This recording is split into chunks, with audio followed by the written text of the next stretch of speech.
కాబట్టి అక్క జ్యోత్స్న గారు దీనికి సమాధానం చెప్తారని ఆశిస్తూ ఈ చర్చా కార్యక్రమంలో బూతులు పద ప్రయోగాలు ఉండకూడదని నేను కూడా ఆశిస్తూ వాటి దృష్టికి వెళ్ళట్లేదు. బహుశా ఇదే హోందాగా ఈ చర్చ సాగుతుందని మనస్ఫూర్తిగా కోరుకుంటున్నాం. ఖచ్చితంగా ఇలాగే సాగుతుంది, ఎటువంటి అనుమానాలు అవసరం లేదు. కృష్ణాంజలి గారు రెస్పాండ్. వర్మ గారు నమస్తే. ప్యానల్ మెంబర్స్ అందరికి నమస్కారం. ఈ రోజున డిబేట్ మంత్రి ఆనం రామనారాయణ రెడ్డి, ఆయన ప్రభుత్వంలో ఉన్నటువంటి మంత్రి, ఆయన ఒక డిమాండ్ చేశారు. ఎవరికి? ప్రభుత్వానికే, వాళ్ళ ప్రభుత్వానికే చేశారు. దాని మీద ముఖ్యమంత్రి స్పందించాలి, లేకపోతే హోంమంత్రి స్పందించాలి. ఏంటి అని అంటే ఖచ్చితంగా జగన్మోహన్ రెడ్డి మీద దేశద్రోహం కేసు పెట్టాలి అనేటువంటి దాని మీద ఆయన ఒక ప్రతిపాదన చేశారు. మరి ప్రభుత్వం రెస్పాండ్ అయిద్దా?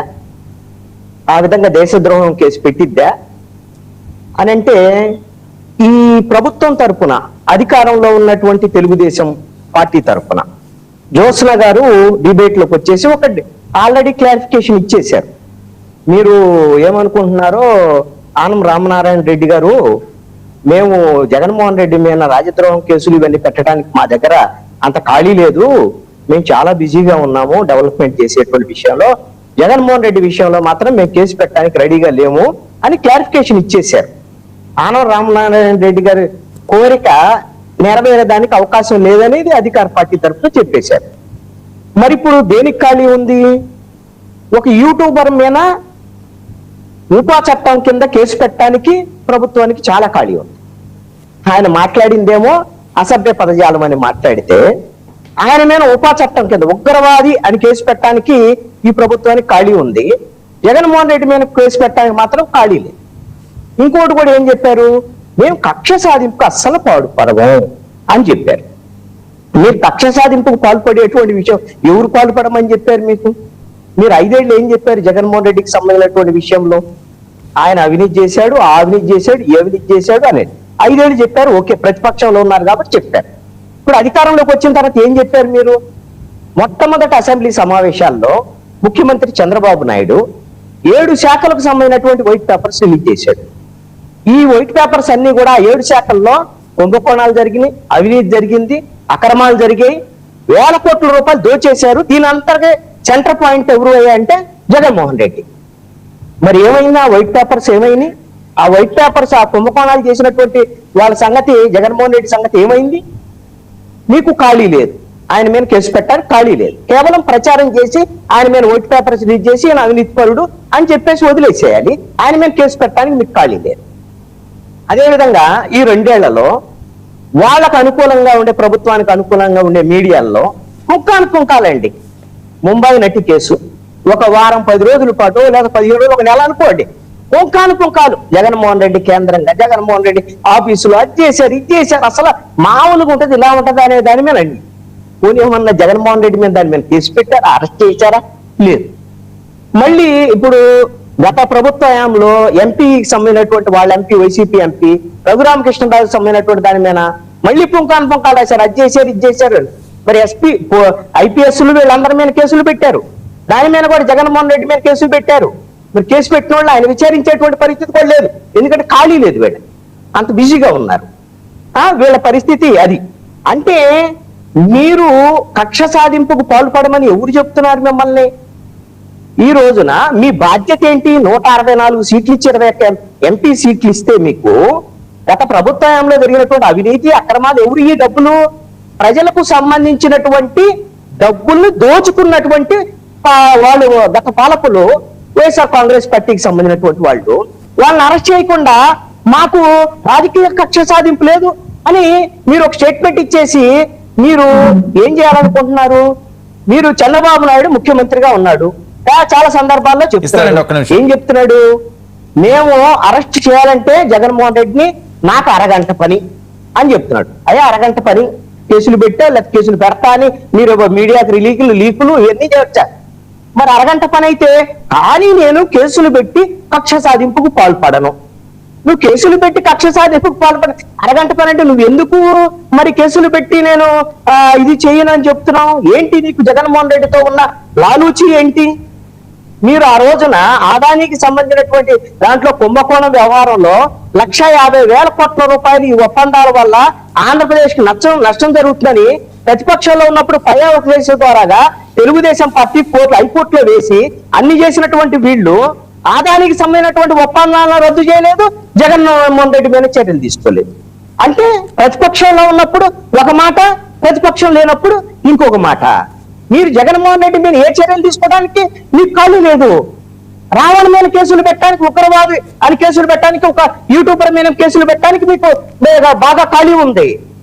ఈ రోజున మీకు ఇంత బలం ఇచ్చినటువంటి జనము కోరుకున్నటువంటి అంశాన్ని వదిలిపెట్టేసి 6 నెలలు కర్రసాము నేర్చుకున్నటువంటి వాళ్ళు 6 నెలల తర్వాత మూలనున్న ముసలు కొట్టినట్టుగా యూట్యూబర్ మీద ఉగ్రవాద చర్యలకు సంబంధించినటువంటి కేసులు పెట్టడానికి మీకు ఈ రోజున ఖాళీ ఉన్నటువంటి పరిస్థితులు. ఇదా ప్రభుత్వము? వీళ్ళు నేను ఒకటి అడుగుతానండి, జగన్మోహన్ రెడ్డి మీద కేసులు పెట్టడం అనేటువంటి పని రాజకీయ కక్ష సాధింపు కాదు. జనసేన వాళ్ళకి కానీ తెలుగుదేశం వాళ్ళకి కానీ నేను చెప్పేటువంటి అంశం ఏంటంటే, మీరు మీ నాయకులు చెప్పినటువంటి మొత్తము బహిరంగ సభలో ఎన్నికలకు ముందు మాట్లాడినటువంటి, ఎన్నికల సమయంలో మాట్లాడినటువంటి మాటలు, జగన్మోహన్ రెడ్డిని ఏ విధంగా జైలుకు పంపిస్తామని మీరు చెప్పినటువంటి మాటలు నమ్మి మీకు ప్రజల అధికారం ఇస్తే మీరు దాన్ని వదిలిపెట్టేసి మా మీద ఎవ్వరు వ్యతిరేకంగా మాట్లాడకూడదు, మా మీద మమ్మల్ని విమర్శించకూడదు ప్రభుత్వాన్ని. కాబట్టి రేపొద్దున ఎవరైనా విమర్శించే వాళ్ళు ఉంటే ఈ విధంగా ఉగ్రవాదానికి సంబంధించిన కేసులు పెడతాం అని చెప్పేసి వీళ్ళు ఈ విధంగా మీరు భయపెట్టాలని చూస్తున్నారా? మీరు భయపెట్టడం జగన్మోహన్ రెడ్డికి భయపడుతున్నారు, జనాన్ని భయపెట్టాలని చూస్తారా? ఇదే మీరు చేసేటువంటి, మీ ప్రభుత్వం చేసేటువంటి పని. ఇంకొకటి రావణకు సంబంధించినటువంటి విషయంలో రావణ యొక్క వ్యాఖ్యలను కానీ, అతని వ్యవహార శైలిని కానీ, అతని భాషను కానీ ఎవ్వరు సంబంధించలేదు. పోలీసుల యొక్క వైఖరి ఆయన రిమాండ్ రిపోర్ట్ లో ఒక్క అంశాన్ని చెప్తానండి. చాలా విషయాలు వైఎస్ఆర్ కాంగ్రెస్ పార్టీ నాయకులు చెప్పారు కదా, నేను ఆ జోలికి వెళ్ళను. ఒక అంశాన్ని పొందుపరిచారండి. నక్సలైట్లు హిడ్మాకు సంబంధించినటువంటి విషయంలో ఆయన మాట్లాడినటువంటి మాటలు, ఆయన చనిపోయిన తర్వాత ఆయనకి సంస్మరణ సభ లాగా ఏదో మాట్లాడాడు, ఆయనకు అనుకూలంగా మాట్లాడి దీనివల్ల ఆ వీడియోని 27,000 మంది చూశారట. ఎవరు? ప్రశ్నకు సంబంధించినటువంటి ఛానల్లో. దాంట్లో 400 మంది నక్సలైట్లు ఈయన మాటలకు ప్రభావితం అయ్యి 400 మంది నక్సలైట్లో చేరారట. ఎప్పుడు ఇది?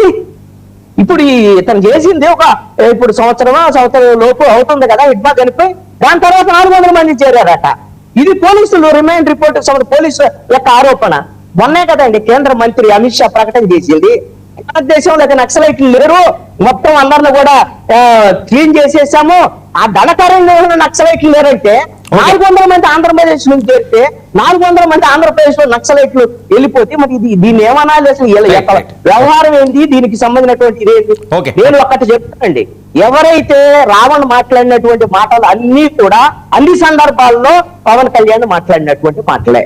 పవన్ కళ్యాణ్ వర్తించినటువంటిది చట్టము ఏ విధంగా వర్తిస్తుందని పదే పదే అడుగుతున్నా. ఇప్పుడు ఈ విధంగా నక్సలైట్ల గురించి కూడా మీరు ఎన్ని వీడియోలు కావాలంటే అన్ని పవన్ కళ్యాణ్ నక్సలైట్లకు సంబంధించి అనుకూలంగా ప్రజారాజ్యం పార్టీలో ఉన్నప్పుడు కూడా బహిరంగ సభలో ఆయన మాట్లాడాడు. మొన్న కూడా నేషనల్ మీడియాకి ఇచ్చినటువంటి ఇంటర్వ్యూలో కూడా మాట్లాడాడు. ఈయన కన్నా రావణ్ కన్నా ఇంకా చేతల్లో ఈయన ఎవరైతే నక్సలైట్లకు సపోర్ట్లు చేస్తూ తన పాటల ద్వారాగా నక్సలైట్లలోకి జనాన్ని యువతను పంపించినటువంటి గద్దర్కి సపోర్ట్ చేసి అతను ఫండింగ్ కూడా చేశాడు, కారు కొని పెట్టాడు. ఇది తీవ్రమైన నేరం. మరి ఆ విధంగా చేసినట్టుగా ఆధారాలు లేవు. మరి ఈ విధంగా పవన్ కళ్యాణ్ వర్తించిన చట్టం రావణ్కి ఎలా వర్తిస్తుందండి? ఈ రోజున రావణ్ మాట్లాడినటువంటి మాటలు హిందూ మతానికి సంబంధించి లేకపోతే దాన్ని ఎవరు సమర్థించట్లేదు. మరి రోజు Telugu Desam party MLA deputy speaker అయినటువంటి రఘురామకృష్ణరాజు వేరే మతాలను విమర్శిస్తూ మాట్లాడేటువంటి మాటలకి ఈ ప్రభుత్వం ఏం సమాధానం చెప్పింది? ఈ రోజున ఆంధ్రప్రదేశ్ లో ఈ విధంగా మతపరమైనటువంటి ఘర్షణలు రేపేటువంటి పరిస్థితి ఉంటే ఎవరు మిగిలినటువంటి ఒకే చర్యలు తీసుకోవాలి కదా, ఎందుకు చర్య తీసుకోవట్లేదు? ఈ విషయంలో జనసేన తెలుగుదేశం పార్టీ సమాధానం చెప్పాలి. మీరు ప్రభుత్వంలో ఉన్నారు, కేవలము యూట్యూబర్ల మీద బలహీనుల మీద కాదు మీ ప్రదర్శన చేయాల్సింది. మీరు ఎవరైతే చెప్పారో కోట్ల రూపాయల కుంభకోణాలు చేశారు వాళ్ళ మీద చర్యలు తీసుకోండి.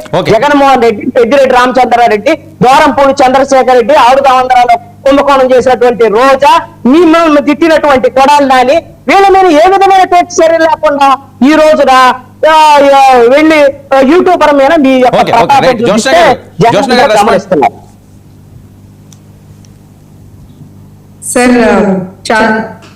వర్మ గారు, ఉమ్, కృష్ణాంజనేయులు గారి మాట, మా తమ్ముడు ఒక్క నిమిషం నాన్న, వైఎస్ఆర్సీపీ అధికార ప్రతినిధి అయినటువంటి మా తమ్ముడు నాగార్జున యాదవ్ నాన్న కొంచెం మాట్లాడి, ఎందుకంటే పాపం ఇద్దరికి కొన్ని డౌట్స్ ఉన్నాయి, తీర్చాల్సినటువంటి బాధ్యత ఆయన చెప్పినట్టుగా ఆ రెస్పాన్సిబిలిటీ ప్రభుత్వంలో ఉన్నటువంటి మా మీద ఉంది. కాబట్టి ముఖ్యంగా నేను అన్నటువంటి మాటకు ఆయన పాపం కొంచెం అఫెండ్ అయినట్టున్నారు.